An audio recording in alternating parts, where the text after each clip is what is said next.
Here I am, sitting at 7 o'clock in the morning in my living room. The clocks have gone forward, so it is still dark out right now. The sun doesn't come up until around 7:45, 8 o'clock now. I've been putting this off is because I don't want to film in front of my family. And that sounds weird, but I just have this weird thing about filming in front of other people. But then another thing that popped in my head is why?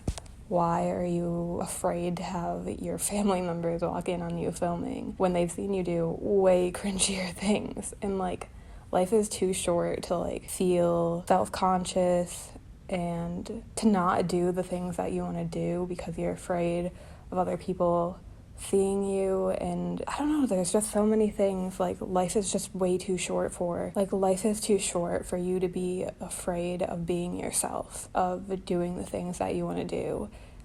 God created you perfectly. He created you for a reason, and if you have a thought or a feeling that you should be doing something or feeling a certain way, or you want to be happy, then be happy and do those things that you want to do, and don't care about what other people are thinking, because at the end of the day, they don't know you, and their life is not your life. It doesn't affect you, and you will probably cringe way more than other people do. And if they do cringe, so what? At least you're having fun and you're living life the way you want to. And yeah, I don't know. So far this month has been really good, but the beginning of this month there was this big rainstorm and it was super windy. And one of the things that I wrote down at the beginning of the year is that when I got the chance to go run in the rain, I would. And it has rained multiple times since the beginning of the year, and I haven't. And this rainstorm came, and my brother had to go out and move his car into the garage, and he got soaked and he came back in, and I was like, I want to go run in the rain. And I was so nervous, but I did it, and I went out and I ran in this rain, and the wind was so strong it felt like it was about to pick me up off of the ground and I was gonna fly away. And for the 2 minutes maybe that I was out there, I felt free and so childlike, and it was something I haven't felt in a really, really long time. And I did end up having a lot of symptoms after the rest of the night. I was down, and the following day I was down. But when I came in from that storm and the symptoms started to take over and I was laying in bed, I thought to myself, the only thought that was going through my brain was, that was worth it. That feeling of being so light and free and having fun and that joy that it brought me was so worth it. And I haven't felt that in so long, even longer than I've been sick. I feel like I have not allowed myself to just have fun and be free and just have those moments. And I can't even remember the last time that I did feel that free and childlike before the beginning of this month when I went out and I ran in the rain.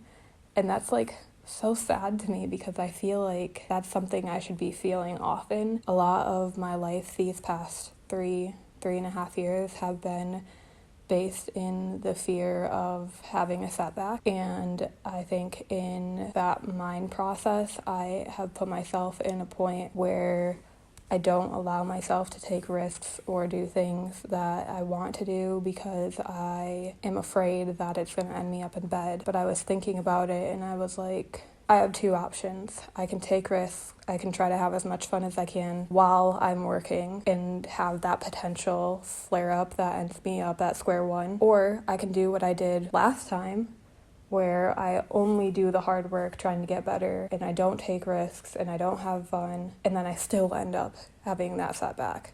Because that's what happened last time. I was working and doing everything I could to get back on my feet, and then ended up back at square one. I had a really bad flare-up. I ended up in the hospital, was at square one, and I don't have anything from those months before that bad flare-up and that bad setback to be like, wow, I'm so happy that I lived. I really don't feel like I lived before that. I was just constantly working and trying to get better, which, don't get me wrong, I'm obviously still going to work to get better and I'm doing it as well as I can. But that's not where I'm going to put all my focus. I'm going to put more of my focus into feeling free and listening more to my body as much as I can to rest on the days that I need to rest, but still get up on the days where I'm feeling good. And I don't know, I just feel like I'm turning like a page recently, and that like I'm on a road to being more myself than I ever have been, and just not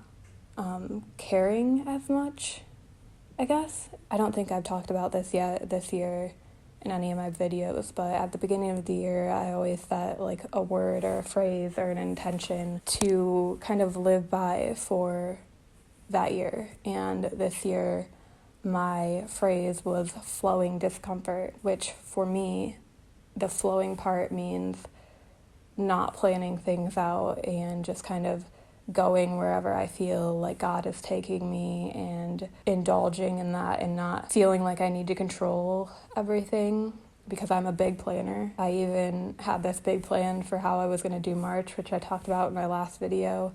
And a couple days, not even a week into that, I was like, what did we say? Like, we're flowing this month. We're not supposed to plan. Also, having a plan with pots is a hard thing, because you never know how you're going to feel day to day, and trying to force yourself to do something that your body is not ready to do, not a positive thing. So you just have to flow with it and listen to it. And I had this plan to get in to my car every single day and train myself, but I didn't take into account the fact that I might have a day where I'm not feeling good enough to go on a drive. And, you know, I am working on that still, but I'm not doing it every day, and I'm not forcing myself to get in the car on days that I don't feel good. I'm listening to my body, and I'm flowing with it. And then the discomfort part was I have gotten really set on being in the house and got too comfortable, I guess, with being comfortable. And I think it's getting to the point where I am now getting uncomfortable in the comfortable. I don't know if that makes sense at all, but that's just how I'm feeling. And so I'm just trying to embrace discomfort and get my body more used to discomfort, which is a big thing with POTS as well.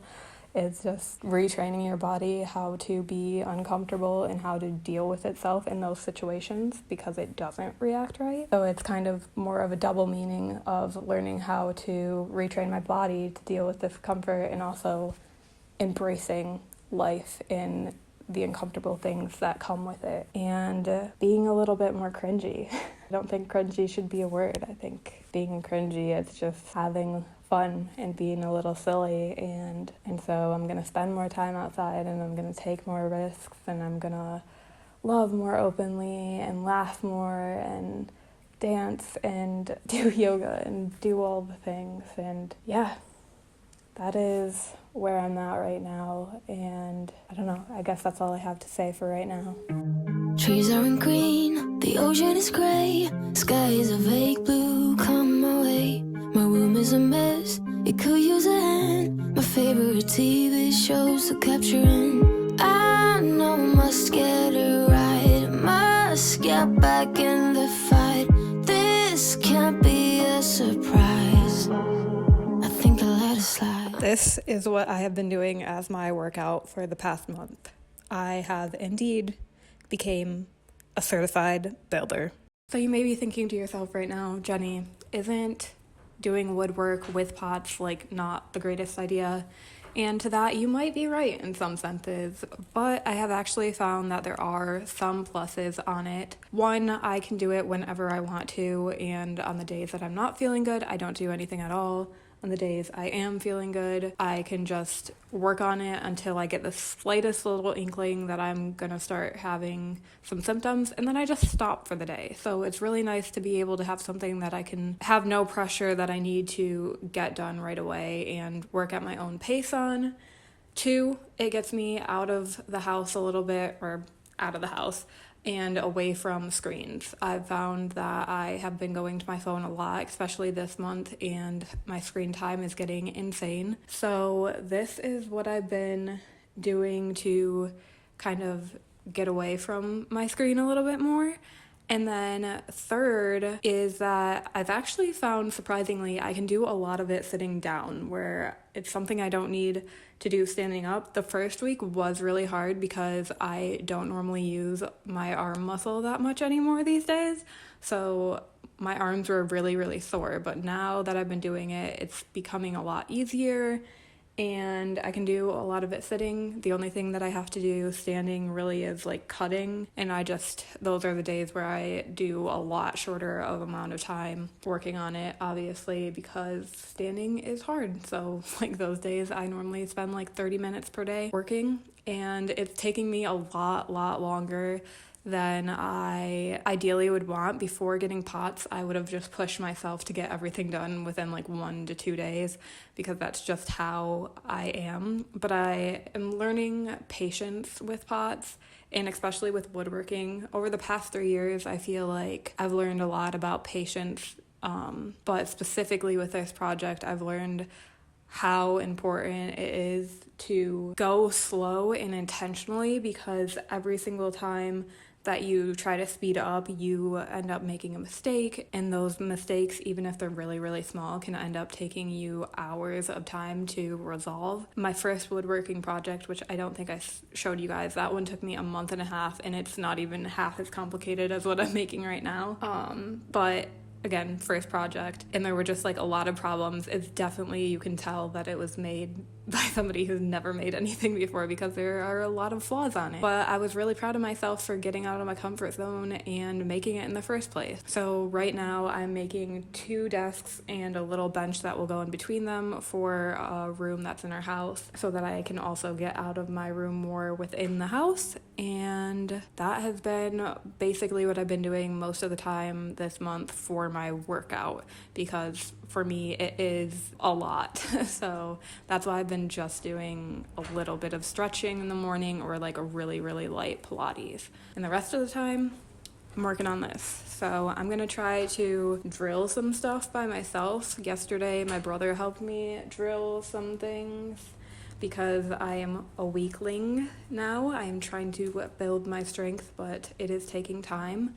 And so I want to see if I can do it by myself today. I found a better drill bit, and we'll see. Maybe I can, maybe I can't. If not, then I'll be waiting till later for somebody to help me do that. And then, so let's get to it. I'm sleepwalking through all of my problems. I know I can't make it through. Every night it's the same. I keep running fast, left and right, wondering where my head's gone now. I'm sleepwalking through all of my problems. I know all of my problems. I know.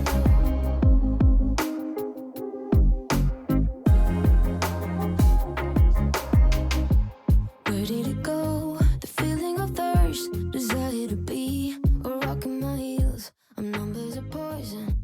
For the past month, I've been working on these desks to go in our office area in our house, and a couple of days ago, I went a little too hard, a little too long. I didn't listen to my body when I knew I should have stopped, and I ended up putting myself into a really bad flare-up yesterday that lasted the entire day, and it was the worst flare-up that I've experienced so far in 2023, like really bad, and I'm still not feeling very good today. And so since I couldn't really do anything yesterday and this morning, I have been writing out a list of things that I want to get done in April, and I have ended up stressing myself out, because normally making a list makes me feel like really calm, like calms me down. It makes me feel like put together, and it's just the way I de-stress. But instead, it did the opposite, and now I'm like super stressed out, and I feel like I'm putting all this pressure to try to get this stuff done in April. And I was thinking about it like an hour ago, and I was like,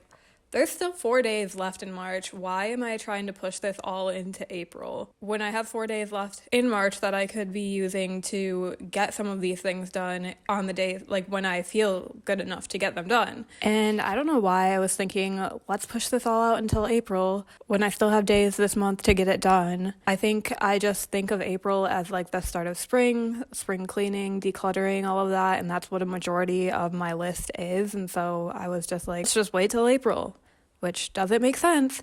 And I think I wanted to get that desk done. That was like one of my highest priorities in March was to try to get the desk done, but that's just not realistic. And now that I'm in a flare-up, I don't feel good enough to finish that. And at this point, I need to wait until I have some extra hands to help me finish it anyway. So I'm just going to take these last 4 days and try to get as many of the things on that list done, because I feel like the stress is not helping any of my symptoms. And so today I think I'm going to start with just doing some of the low energy stuff on the list, since I'm still not feeling 100%, and then hopefully be able to get some of the medium and high energy stuff done the next 4 days and go into April with like a clear slate, and can take April to work on just getting out more and things like that.